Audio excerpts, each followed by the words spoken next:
स्वागत है आप सभी का R1 न्यूज में। मैं आपके साथ साबिर मुकाशी। ಕಾಂಗ್ರೆಸ್ನವರ ಆರೋಪ ಏನಂದ್ರೆ ಯತ್ನಾಳ್ ಅವರೆಲ್ಲ ಜಿಟಿಗೆ ಕೊಡಿದ್ದಾರೆ ಯತ್ನಾಳ್ ಅವರು ಕೂಡ ಎಂಬಂತೆ ಏನ್ ಜಿಟಿಗೆ ಅವರು ಯಾವುದೇ ಹೆಸರು ಪ್ರಚಾರದಲ್ಲಿ ತಗೋತಾ ಇಲ್ಲ. ಇಲ್ಲಿ ಮೋದಿ ಗೆಲ್ಲುತ್ರಿ ಬಿಜೆಪಿ ಗೆಲ್ಲುತ್ರಿ ಅಂತ ಹೇಳಿ ಇದು ನಿಜಕ್ಕೂ ಆಂತರಿಕ ಅಸಮಾಧಾನ ತೋರಿಸ್ಕೊಂಡು ಸರ್ ಯಾವಾಗಂದ್ರ ನನ್ನ ಬಗ್ಗೆ ನನಗೆ ಹೇಳ್ಕೊಳಕ್ ಇರ್ಲಾರ್ದಾಗ ಮಂದಿ ಮನಿ ಚಿಂತೆ ಮಾಡತಿರತ್ತೆ. ಕಾಂಗ್ರೆಸ್ಸಿಗರಿಗೆ ನಾ ಈಗೇನು ಹೇಳಿದೆ ಅಂತೀರಿ, ನಾ ಇಷ್ಟೆಲ್ಲ ಪಾಸಿಟಿವ್ ಆಗಿ ಮುಂದಕ್ಕೆ ಹೋಗ್ತಿದ್ದೀನಿ. ನಾ ಯಾಕೆ ಅದನ್ನ ಹೇಳ್ಬೇಕು ನೋಡ್ರಿ, ಸ್ವತಃ ಜಿಗಜಿಣಗಿ ಅವರು ಏನ್ ಹೇಳಿದ್ರು, ನಾ ಯಾರಿಗೂ ಅನ್ಯಾಯ ಮಾಡಿಲ್ಲ, ಬಸನಗೌಡರ ವಿಷಯದೊಳಗೆ ಯಾವತ್ತೂ ಅವ್ರು ಹೇಳಿರೋದನ್ನ ನಾನು ನಿರಾಕರಣೆ ಮಾಡ್ತೀನಿ ಅಂತ ಹೇಳಿ ಮುಗಿಸ್ಬಿಟ್ರೆ. ಈಗ ಅದ್ರ ನನಗನ್ನಿಸ್ತದ ಅವ್ರಿಗೆ ಏನ್ ಬೇಕಾಗ್ಯದ, ಬಸನಗೌಡರಿಗೆ ಮುಖ್ಯಮಂತ್ರಿ ಮಾಡುವಲ್ಲಿ ಇವರು ಮಾಡ್ಲಿಲ್ಲ ಅಂದ್ರೆ ಈ ಮನಿಯೊಳಗೆ ಜಗಳ ಹಚ್ಚಿ ಅದ್ರೊಳಗೆ ಏನಾರು ಲಾಭ ಆಗ್ತದ ಅಂತ ಒಂದು ಪ್ರಯತ್ನವನ್ನ ಕಾಂಗ್ರೆಸ್ ಮಾಡ್ಯದ. I feel pity on them. I feel pity ಏನಂದ್ರ ಇಷ್ಟು ಮಟ್ಟಿಗೆ ನೀವು ಚುನಾವಣೆ ಪ್ರಚಾರಕ್ಕೆ ನಿಮ್ಗೆ ಅನಿವಾರ್ಯ ಆಗ್ಬಿಡುತ್ತ. ಹಂಗ ನಾ ಹೇಳದ್ ನಿಂತೀರಿ, ಸುಮ್ಮ ಹಂಗ ನಾ ಹೇಳಕ್ ಹೋದ್ ನಿಂತೀರಿ, ಹೇಳ್ಬಾರ್ದನ? ಆದ್ರೂ ನೀವು ಕೇಳಿರ ಅಂದ್ರೆ ಹೇಳ್ಬೇಕಾಗ್ತದೆ ಕಾಂಗ್ರೆಸ್ ಬಗ್ಗೆ. ಕಾಂಗ್ರೆಸ್ ಮನೆ ಒಳಗಿಂದು ಸುದ್ದಿ ಹೇಳೇನ್ರಿ, ಪಾಪ ಎಂ.ಬಿ. ಪಾಟೀಲರಿಗೆ ಎಷ್ಟು ಭರವಸೆ ಕೊಟ್ಟು ಇಡೀ ರಾಜ್ಯ ನಾಯಕರು ಮಾಡ್ತೀವಿ ಅಂತ ಹೇಳಿ ಇವತ್ತು ಅವ್ರ ಕಡೆಯಿಂದ ಎಷ್ಟು ಅದ್ ಯಾವ್ದ್ರಿ ಒಂದು ಯಾತ್ರೆ ಮಾಡಿದ್ರಲ್ಲ ರಾಹುಲ್ ಗಾಂಧಿ, ಯಾವ ಯಾತ್ರೆ ಸರ್ ಅದು? ಆ ಯಾತ್ರೆ ಹಿಡ್ಕೊಂಡು ಎಂ.ಬಿ. ಪಾಟೀಲರು ಹಾಕಿದ್ರು ಶ್ರಮ. ನಾ ಹೇಳಿದ್ದು ಹಾಕಿದ್ರು ಕೊನೆಗೆ ಸಿಕ್ಕಿದ್ದೇನೆ ಎಂ.ಬಿ. ಪಾಟೀಲರಿಗೆ. ಅವ್ರು ಬಯಸಿದ ಖಾತೆ ಸಹಿತ ಸಿಕ್ಕಿಲ್ಲ. ತೆಗೆದಿಡಂದ್ರಿ ಅತಿ ಹೆಚ್ಚು ಲಿಂಗಾಯತ್ ಶಾಸಕರಿರೋದು ಯಾರು ಸರ್? ಲಿಂಗಾಯತ್ ಶಾಸಕರಿರೋದು ಯಾರು? ಅತಿ ಹೆಚ್ಚು ಲಿಂಗಾಯತ್ ಶಾಸಕರು ಕಾಂಗ್ರೆಸ್ನಾಗ ಇದ್ದ ನಂತರ ಒಂದು ಉಪಮುಖ್ಯಮಂತ್ರಿಗೆ ಅರ್ಹತೆ ಕೊಡ್ಲಿಲ್ಲ. ಈಗ ನಮ್ಮ ಪಕ್ಷ ಏನದ್ರಿ ಸರ್, ಸಿಎಂ ಮಟೀರಿಯಲ್ ಎಷ್ಟು ಮಂದಿ ಅಂತ ಹೇಳಿ ನೆನಪಾಯ್ಬಿಟ್ಟು ಅದು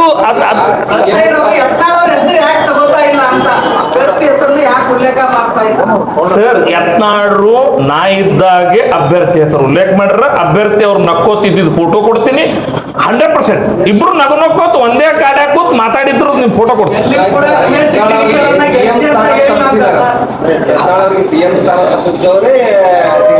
ಪಾಪ ಅವ್ರು ಹೇಳಕ್ ಮತ್ತೊಂದು ವಿಷಯನೇ ಇಲ್ಲಲ್ರಿ, ಅವ್ರು ಇಂಥದ್ದು ಹೇಳ್ಕೊತ ಹೋಗೋರು. ಅವ್ರ ಅಭಿವೃದ್ಧಿ ಮಾಡೀನಿ, ನಮ್ಮ ಅಭ್ಯರ್ಥಿ ಹಿಂಗ್ ಗಟ್ಟದಾನ, ಕಳೆದ ಒಂದ್ ವರ್ಷ ನಮ್ಮ ಸರ್ಕಾರದಾಗ ಇದು ಮಾಡಿ ಹೇಳಕ್ಕಿಲ್ಲ. ಅದಕ್ಕೆ ಏನ್ ಹೇಳ್ಬೇಕಾಗ್ಯದ, ಅವ್ರ ಮನ್ಯಾಗ ಜಗಳದಲ್ರಿ ಅಂದ್ರೆ ಏನ್ ಅತೃಪ್ತಿ ಪಡ್ಕೋಬಹುದು ಅಷ್ಟೇ ಅವರು.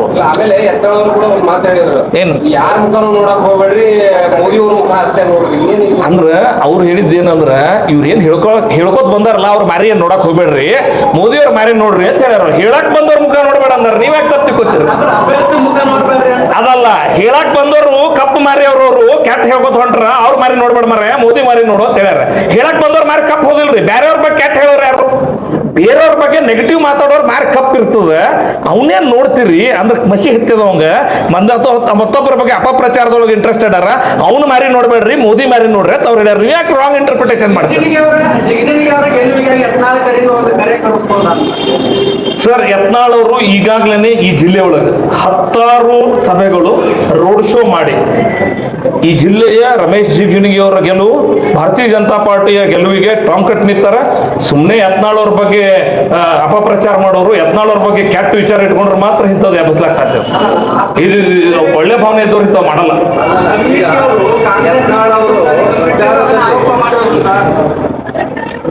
ಅಲ್ಲ, ಚುನಾವಣಾ ಈ ಪ್ರಚಾರದಲ್ಲಿ ಯತ್ನಾಳ್ ಅವರು ಅಭ್ಯರ್ಥಿ ಪರವಾಗಿ ಎಲ್ಲೂ ಮತ ಕೇಳ್ತಾ ಇಲ್ಲ. ಕೇಳಿದ ಅವ್ರು ಏನು ಬರೀ ಬೈದಾಟ ಮತ್ತು ಮುಂದಿನ CM ಬುಲ್ಡೋಜರ್ ಖರೀದಿ ಆ ಲೆಕ್ಕದಲ್ಲಿ ಪ್ರಚಾರ ನಡೀತಾ ಇದೆ ಹೊರತು ಅಭ್ಯರ್ಥಿ ಪರವಾಗಿ ಎಲ್ಲೂ ಅವ್ರು ಕೇಳ್ತಾ ಇಲ್ಲ ಮತ. ಸರ್, ಯತ್ನಾಳ್ ಅಂದ್ರೆ ಒಂದು ಸ್ಟೈಲ್.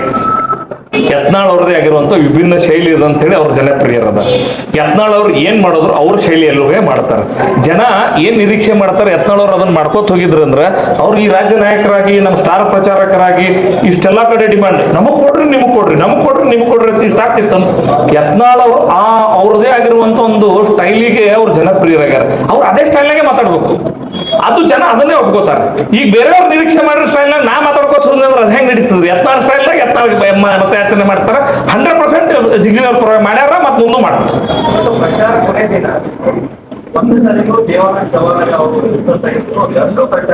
ದೇವಾನಂದ್ ಚವಾಣ್ ಅವರ ಫೋಟೋ ಕೊಡ್ತೀನಿ. ನರೇಂದ್ರ ಮೋದಿ ಅವರು ಏನು ಬಾಗಲಕೋಟೆ ಕಾರ್ಯಕ್ರಮ ಇತ್ತಲ್ಲ, ಅದು ವೇದಿಕೆ ಹಂಚ್ಕೊಂಡ್ರೆ ನಮ್ಮ ಅಭ್ಯರ್ಥಿ ಜೊತೆಗಿರೋ ಫೋಟೋ ಇದೆ. ಬಂದಿರುವಂತ 16,000 ಜನ, ಬಿಜಾಪುರ ಜಿಲ್ಲೆಯಿಂದ ಬಹಳ ಜನ ಬಂದಿದ್ರು. 16,000 ಜನರ ಎದುರುಗಡೆ ಅವ್ರು ವೇದಿಕೆ ಮೇಲೆ ಇದ್ರು, ಅವ್ರು ಭಾಷಣ ಮಾಡ್ಬೇಕಾಗಿತ್ತು. ಅಷ್ಟೊತ್ತಿಗೆ ಮೋದಿ ಅವರು ಒಂದು 5 ನಿಮಿಷ ಬೇಗ ಬಂದಿರೋದ್ರಿಂದ ವ್ಯತ್ಯಾಸ ಆಗಿದೆ. ಚವಾಣ್ರು ನಮ್ ಜೊತೆಗೆ ಇದ್ದಾರೆ. ಬಿಜಾಪುರ ಜಿಲ್ಲೆಯ ಪ್ರಚಾರಕ್ಕಾಗಿ ಮೋದಿಯವರು ಬಾಗಲಕೋಟೆಗೆ ಬಂದಿದ್ರು ಸರ್.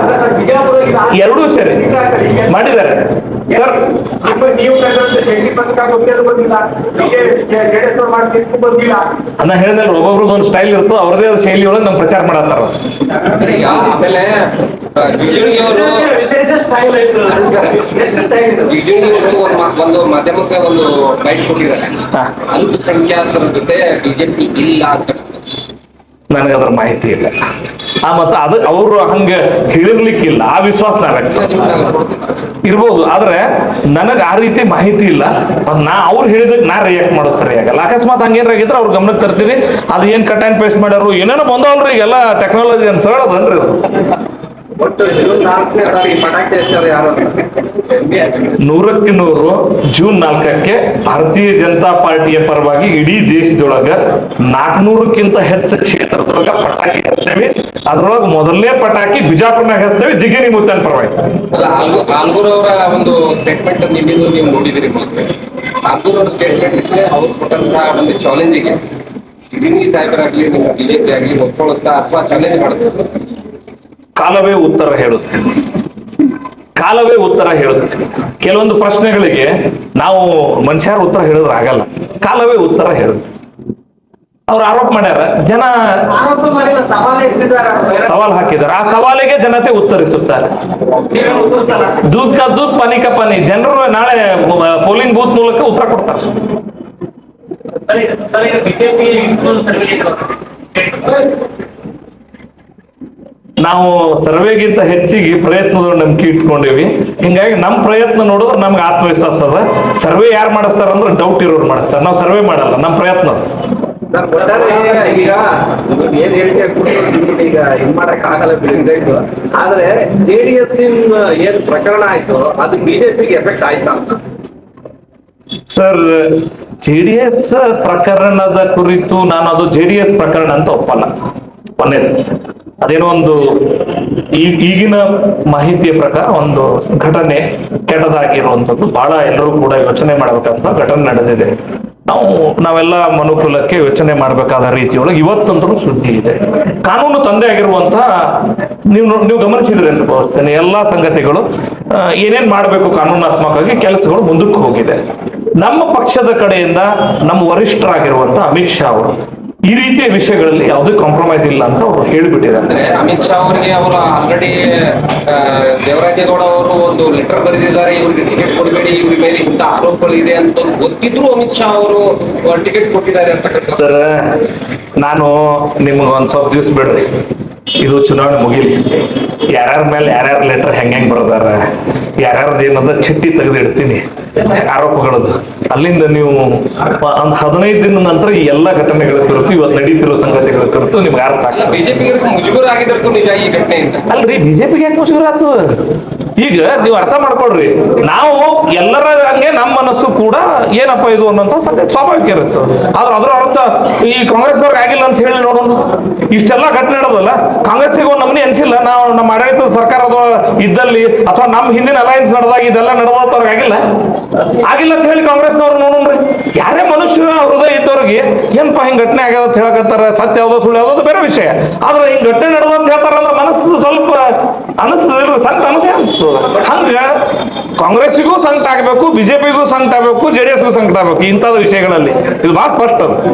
ಅದು ನೀವು ಖಂಡನೆ ಸರಿ ಆಗ್ತಾ ಇಲ್ಲ ಅಂತ ಖಂಡಿಸ್ತಾ ಇಲ್ಲ ನೀವು ಸರಿಯಾಗಿ. ಸರ್, ಏನಾಗ್ಯದ, ಹೋಗ್ಲಿ ವಿರೋಧ ಪಕ್ಷದವ್ರೆ ಚಂದ ಖಂಡನೆ ಮಾಡ್ಲಿ. ಈಗ ಅವರು ಜಗಳ ಹಚ್ಚಕ್ಕ ಚುನಾವಣೆ ಪ್ರಚಾರಕ್ಕೆ ಬಳಸೋಳತ್ತಾರ. ಇದನ್ನ ನಾವು ವಿನಂತಿ ಮಾಡ್ಕೊಳ್ತೀನಿ, ಗಟ್ಟಿಯಾಗಿ ನೀವೇನು ಆಡಳಿತದಾಗ ಇದ್ರಲ್ಲ ಕಾಂಗ್ರೆಸ್ನವರು, ನೀವರ ಗಟ್ಟಿಯಾಗಿ ಏನ್ರ ಮಾಡ್ರಿ ಮರ್ರೆ. ಕೈಯಾಗ ಆಡಳಿತ ಅದ, ಕಾನೂನು ಅದ, ಎಲ್ಲ ಅದ. ನೀವೇನ್ ಮಾಡ್ತೀರಿ ಮಾಡ್ರಿ, ನಾವ್ ಯಾವಾಗ ಅಡ್ಡ ಬಂದ್ರು ಹೇಳ್ರಿ, ಕೈಯಾಗ ಅದ ಮಾಡಿ ತೋರಿಸ್ರಿ. ಈ ಪ್ರಕರಣದಿಂದ ರಾಜಕೀಯ ಕೈವಾಡ ಇದೆ. ರಾಜಕೀಯ ಅಲ್ಲ, ಈ ಪ್ರಕರಣದ ರಾಜಕೀಯ ಲಾಭ ಪಡೆಯುವ ಪ್ರಯತ್ನ ಕಾಂಗ್ರೆಸ್ ಮಾಡಿ. ನಿಮ್ಗೂ ಗೊತ್ತದಲ್ಲ, ಯಾಕೆ ಸುಮ್ಮನೆ ನಮಗೆ ಆತ್ಮವಂಚನೆ ಮಾಡ್ಕೋತೀರಿ ಹೇಳ್ರಿ. ಸ್ವಚ್ಛ ಏನದ ಇದ್ರ ರಾಜಕೀಯ ಲಾಭ ಪಡೆಯುವ ಪ್ರಯತ್ನ ಹೆಚ್ಚದ, ಅದನ್ನ ಖಂಡಿಸು, ಅದ್ರ ಮೇಲೆ ಕ್ರಮ ಕೈಗೊಳ್ಳುವ. ಇದು ದೂದ್ ಕಾ ದೂದ್ ಪಾನಿ ಕಾ ಪಾನಿ ಮಾಡ್ಬೇಕು ಅನ್ನೋ ಮಾನಸಿಕತೆ ಕಾಂಗ್ರೆಸ್ ಎಲ್ಲಾದ್ರೂ ತೋರ್ಸದ, ಅದು ಆಗ್ಬೇಕು.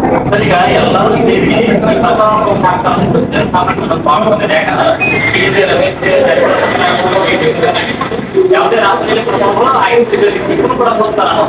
ಸರ್, ಸ್ವಾತಂತ್ರ್ಯ ಬಂದ ಸಂದರ್ಭದೊಳಗೆ ಹಿರಿಯರು ಬಹಳ ಚಂದ ಹೇಳ್ಯಾರ, ಸದಾ ಜಾಗೃತಿಯೇ ಸ್ವಾತಂತ್ರ್ಯ ರಕ್ಷಣೆಗಿರುವ ಏಕೈಕ ಮಾರ್ಗ. ಜನ ನಾವು ಜಾಗೃತರಾಗಿದ್ರೆ ಯಾರು ಮುಚ್ಚಿ ಹಾಕ್ಬೇಕಂದ್ರೂ ಆಗಲ್ಲ. ಖಂಡಿತ ನನಗೆ ವಿಶ್ವಾಸ ಇದೆ, ಈ ರೀತಿ ವಿಷಯಗಳಲ್ಲಿ ಜನರು ಬಹಳ ಸೆನ್ಸಿಟಿವ್ ಇರ್ತಾರೆ, ಅಷ್ಟು ಮುಚ್ಚಿ ಹೋಗಲ್ಲ ಅಂತ ನನಗೆ ಅನಿಸ್ತದೆ. ಮುಚ್ಚಾಕಿದ್ರೆ ಬಿಜೆಪಿ ಅವರು ಹೋರಾಟ ಮಾಡ್ತಿದ್ದಾರೆ. ಮುಚ್ಚಿ ಯಾರು ಹಾಕ್ತಾರೆ ಸರ್? In case ಕಾಂಗ್ರೆಸ್ ಅವ್ರು ಮುಚ್ಚಿ ಹಾಕ್ತಾರ ಡೌಟ್ ನಿಮ್ ಮನಸ್ಸೇ ಬಂದವಲ್ಲ, ಅದನ್ನ ನೀವು ಮೊದಲು ಪ್ರಕಟ ಮಾಡಿ. ಬಿಜೆಪಿ ಅವರು ಸರ್, ಕಾಂಗ್ರೆಸ್ ನೀವು ಒಂದು ಮೊದಲ ಪ್ರಶ್ನೆ ಏನ್ ನಾಳೆ ಒಂದು ಬ್ಲಾಕ್ ಮಾಡ್ರಿ. ಕಾಂಗ್ರೆಸ್ನವ್ರು ಮುಚ್ಚಿ ಹಾಕ್ತಾರ ಅಂತ ಪೇಪರ್ ನವ್ರಿಗೆ ಅನ್ಸಕತ್ತದ ಅಂದ್ರೆ ಖಂಡಿತ ಒಂದು ರಾಜಕೀಯ ಪಕ್ಷವಾಗಿ ಬಿಜೆಪಿ ಏನ್ ಮಾಡ್ಬೇಕು ಮಾಡೇ ಮಾಡ್ತೀವಿ. ಇಲ್ರಿ, ಮುಜುಗರ ಆಗಿದೆ, ಇದೆಲ್ಲ ಮುಜುಗರ ಆಗುತ್ತೆ ಸರ್. ಇಲ್ಲ ನೋಡ್ರಿ, ಮಾನವ ಹೃದಯದ ಮನುಷ್ಯಾಗ ಈ ತರದ ಘಟನೆ ನಡೆದಾಗ ಸ್ವಲ್ಪ ಮನುಷ್ಯರ ಆದವ್ರಿಗೆ ಅನ್ಸಿ ಅನ್ನಿಸ್ತದ. ನನಗೆ ಕಾಂಗ್ರೆಸ್ ಅವ್ರಿಗೆ ಅನ್ನಿಸ್ತದೆ ಗೊತ್ತಿಲ್ಲ. ಬಿಜೆಪಿ ಬಯಸಿದ್ದು ಅದೇ ಹಾಲುವನ್ನ ಕಾಂಗ್ರೆಸ್ ಮಾಡ್ತಿರೋದು ಅದೇ ಒಟ್ಟಾರೆ ಅನುಕೂಲ ಆಗಿದೆ ಅಂತ. ಯಾವ ವಿಷಯದಲ್ಲಿ ಸರ್? ಇಲ್ಲ ಸರ್, ಖಂಡಿತ ಇವೆಲ್ಲ ಸಂಕಟ ಕೊಡುವ ಘಟನೆಗಳು 100% ನಮ್ಗೆ ಅನಿಸ್ತದೆ, ಏನಪ್ಪ ಹಿಂಗ ಆಗ್ಯದನು ಅನ್ನುವಂಥದ್ದು ಒಂದು ಪ್ರಶ್ನೆ ಐತೆ. ಅದೇ ಒಟ್ಟು ಕಾಂಗ್ರೆಸ್ ಮತ್ತು ಬಿಜೆಪಿ ಇದರಲ್ಲಿ ಒಂದು ಪ್ರಾದೇಶಿಕ ಪಕ್ಷ ಇಲ್ಲಿಗೆ ಅವನತಿ ಆದಂಗ ಆಗತ್ತ. ನನಗೇನು ಅನ್ಸಲ್ಲ. ದೇವೇಗೌಡರಂತ ವರಿಷ್ಠರು ಯಾವುದೇ ಪಕ್ಷಕ್ಕೂ ಏರಿಳಿತಗಳು ಇದ್ದೇ ಇರ್ತಾವೆ, ಕಷ್ಟ ನಷ್ಟಗಳು ಇದ್ದೇ ಇರ್ತಾವೆ. ನನಗನ್ನಿಸ್ತದ ಖಂಡಿತವಾಗಿಯೂ ಬರಲಿರುವಂತ ದಿನಗಳಲ್ಲಿ ಕರ್ನಾಟಕದ ರಾಜಕಾರಣ ಬಹಳ ಪ್ರಬುದ್ಧ ರಾಜಕಾರಣ. ಅವರು ಯಾರ್ಯಾರ ಯೋಗ್ಯತೆಗೆ ಅನುಸಾರವಾಗಿ ಅವ್ರವ್ರಿಗೆ ಅವಕಾಶಗಳನ್ನು ಸಲ್ಲಿಸ್ತಾರ ಅಂತ ನನಗೆ ವಿಶ್ವಾಸ. ಹೌದು ಸರ್, ನೀವೊಬ್ಬ ಪ್ರಜ್ಞಾವಂತ ರಾಜಕಾರಣಿಯಾಗಿ ಇಲ್ಲಿವರೆಗೆ ಏನು ಈ ಘಟನೆ ನಡೆದಿದೆ, ಪ್ರಜ್ವಲ್ ಘಟನೆ ಯಾವ ರೀತಿ ಸರ್, ನೀವು ಆಲ್ರೆಡಿ ಟ್ಯಾಂಪ್ಲೆಟ್ ಹಾಕಿದಿರಿ, ನಡೆದಿರೋ ಪ್ರಜ್ವಲ್ ಘಟನೆ ಖಂಡಿಸ್ತೀರಿ ಅನ್ನುವಂಥದ್ದು ಟ್ಯಾಂಪ್ಲೆಟ್ ಹಾಕಿದ್ರಿ. ಅದ್ರೊಳಗೆ ನಾ ಎಲ್ಲಿ ಶಬ್ದ ತೋರಿಸ್ಬೇಕಂತ ಯೋಚನೆ ಮಾಡಾಕ್ತೇನೆ. Give me some time, I will react after election.